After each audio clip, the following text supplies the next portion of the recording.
तारक मेहता का उल्टा चश्मा, एपिसोड नंबर 3876, तारीख 14 सितंबर।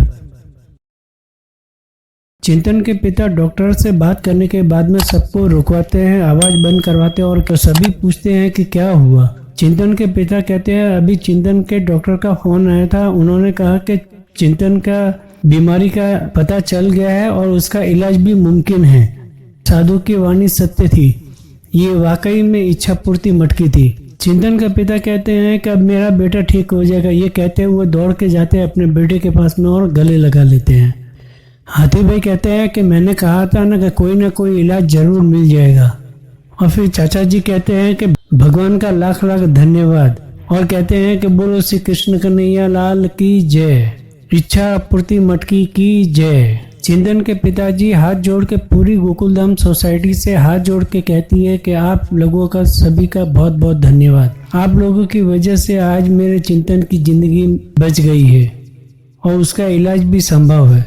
आज आप लोगों की वजह से मेरे बेटे को नई जिंदगी मिल गई। आप सभी लोगों का बहुत बहुत शुक्रिया। चिंतन की मम्मी कहती है अभी तो चिंतन ने इच्छा मांगी थी और भगवान ने इच्छा भी पूरी कर दी। तभी चिंतन कहता है कि मम्मी पापा मैंने तो अपने लिए कुछ मांगा ही नहीं था। इच्छा पूर्ति मटकी फोड़ते वक्त मैंने कोई इच्छा मांगी ही नहीं थी। सभी सोच में पड़ जाते हैं कि ये क्या बोल रहा है। चिंतन के पिताजी कहते हैं चिंतन से कि तुमने कोई इच्छा मांगी होगी इच्छा पूर्ति मटकी फोड़ते वक्त, तभी तो तुम्हारा इलाज संभव है, तभी तो तुम्हारा रोग का निवारण हो रहा है। चिंतन कहता है कि मैंने इच्छा पूर्ति मटकी फोड़ते वक्त मैंने अपने लिए कुछ भी नहीं मांगा था। तभी भिड़े भाई पूछते हैं कि क्या तुमने वाकई ऐसा किया था। हाथी भाई कहते हैं चिंतन से कि यदि तुमने अपने लिए कुछ नहीं मांगा तो तुमने मांगा क्या था। चिंतन कहता है दुनिया में सभी खुश रहे, सबकी इच्छा पूरी हो, सबका कल्याण हो। भिड़े भाई कहते हैं कि किसी ने सच ही कहा है, जो दूसरों के सुख के बारे में सोचता है भगवान उसका सुख का ध्यान रखता है। इस इच्छा पूर्ति मटकी ने हम सबको बहुत बड़ी सीख दी है। भिड़े भाई अपने घर में बैठे माधवी भाभी को बुलाती है, 3 बार आवाज देते हैं लेकिन माधवी भाभी नहीं सुनती। फिर एक बार जोर से सुर लगा के बोलते हैं मधु। माधवी भाभी आती है और कहते हैं अरे मैं आ गई हूँ, क्यों इतना सुर लगा रहे हो, कि मैं कोई जीन थोड़ी हो कि बोला और मैं प्रकट हो जाऊंगी, मैं काम कर रही थी, आने में टाइम लगता है। भिड़े भाई फिर कहते हैं ओके ओके और चुप रह जाते हैं। माधवी भाभी कहते हैं आप बोलो ना, आ गई अभी क्यों नहीं बोल रहे हो। भिड़े भाई कहते हैं अच्छा ठीक है मैं जा रहा हूँ, सोडा पी के आता हूँ। माधवी भाभी कहती है अरे इतनी बारिश में आप लोग कैसे बैठोगे अब्दुल भाई की दुकान पे। भिड़े भाई कहते हैं मालूम है इसीलिए हम लोग अब्दुल के दुकान पे नहीं क्लब जाके पियेंगे। माधवी भाभी एकदम सनक जाती है और कहते हैं क्लब, कौन सा क्लब, कौन से क्लब में जाके पीने वाले हो। भिड़े भाई कहते अरे मैं अपने ये क्लब हाउस की बात कर रहा हूँ, क्लब हाउस में हम लोग पियेंगे। माधवी भाभी कहती है कि आज बहुत जरूरी है बाहर जाके मतलब सोडा पीना, आज मेरे साथ बैठ के बात करो ना।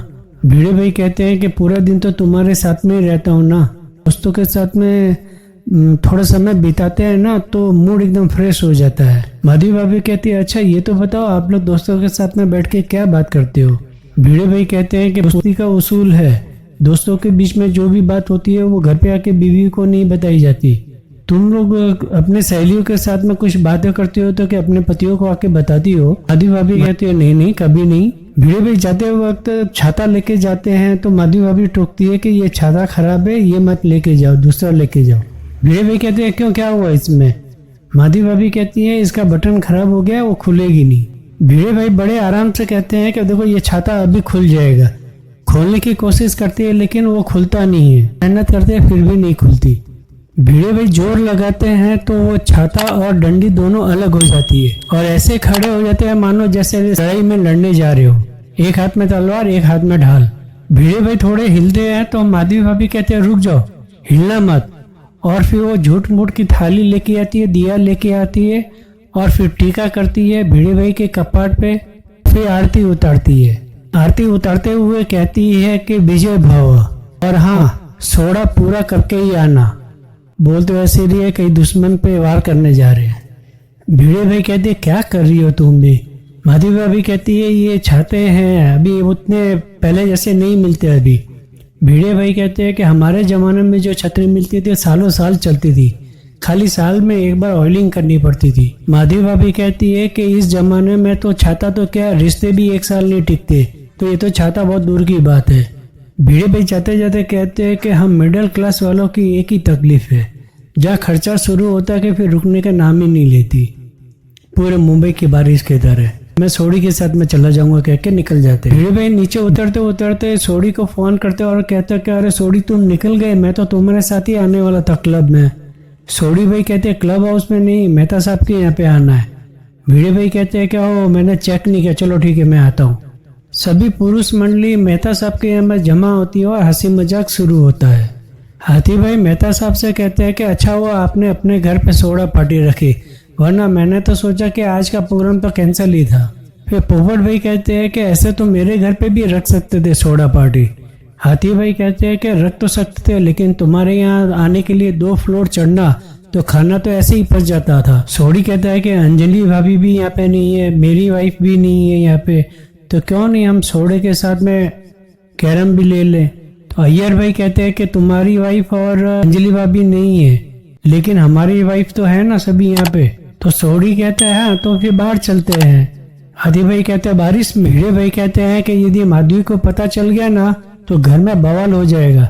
तुम ये लोग नहीं समझते हो कि हम जैसे लोग तो भूल जाते हैं, लेकिन ये औरतें हैं ना जिंदगी भर ताना मारती है, इतना याद रखना। सोडा है तो सोडा की पार्टी को एंजॉय करते हैं। भिड़े भाई कहते हैं मेहता साहब से कि अभी तक जेठालाल नहीं आया, क्या हुआ। तो मेहता साहब कहते हैं कि बस जस्ट अभी मैंने बात की है, वो अभी थोड़ा बिजी है। लेकिन पोपटलाल कहता है कि मजे हैं जेठा भाई के, तो नोट छाप रहा है नोट। तब सोडी कहता है कि क्या नोट छाप रहा है, वो नोट छापने लगा है आजकल। पोपट भाई कहते हैं कि नोट छाप रहा मतलब बहुत अच्छा व्यापार चल रहा है।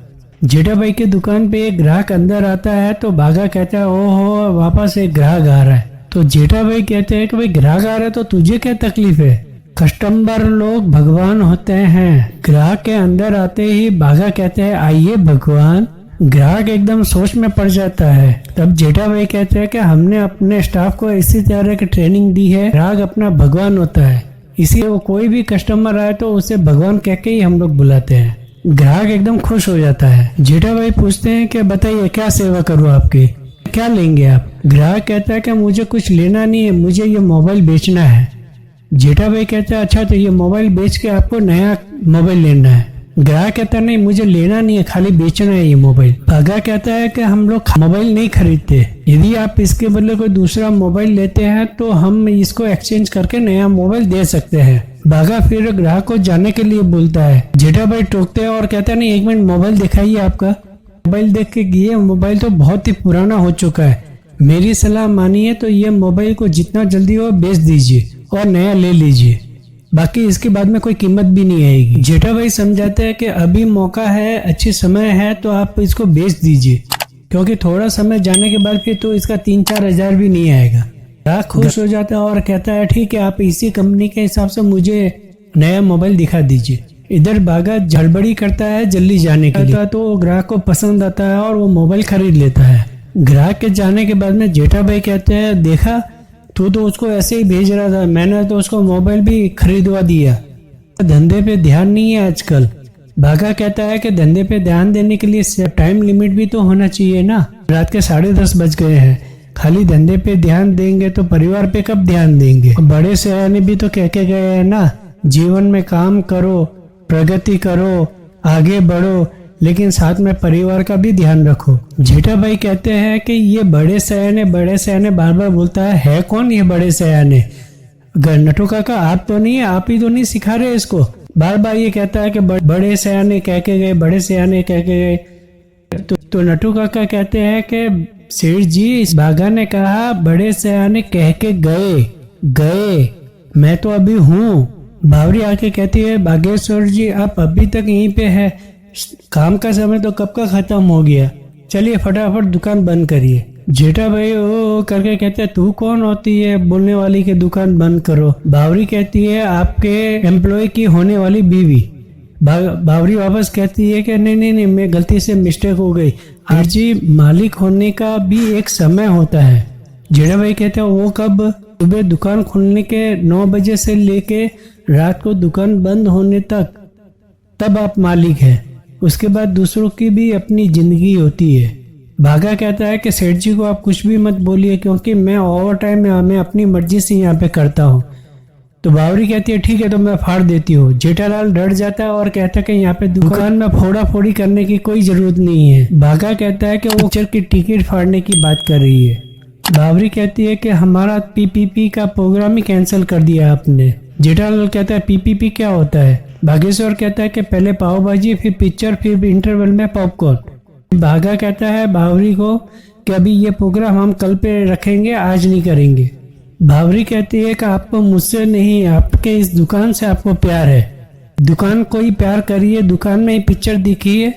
ऐसा कह के बावरी वहां से चली जाती है। नटू काका कहते हैं बावरी तो रूठ के चली गई। जेठालाल कहते हैं कि गलती तो मेरी भी है, जा उसको जाके मनाओ और तुम लोग जाके पिक्चर देख लो। भागा कहता है नहीं सेठ जी अभी तो 10:30 हो गए, तो पाव भाजी तो खाने को नहीं होगा, पिक्चर भी जाने में लेट हो जाएगा। अब हम लोग ये कल ही प्रोग्राम करेंगे। और ये वीडियो होता है यहीं पे समाप्त। अपडेट रहने के लिए मेरे इस चैनल को लाइक करें, शेयर करें और यदि आप नए हैं तो सब्सक्राइब करें और बेल आइकॉन बटन को क्लिक करें और पाए सबसे पहले नोटिफिकेशन। धन्यवाद।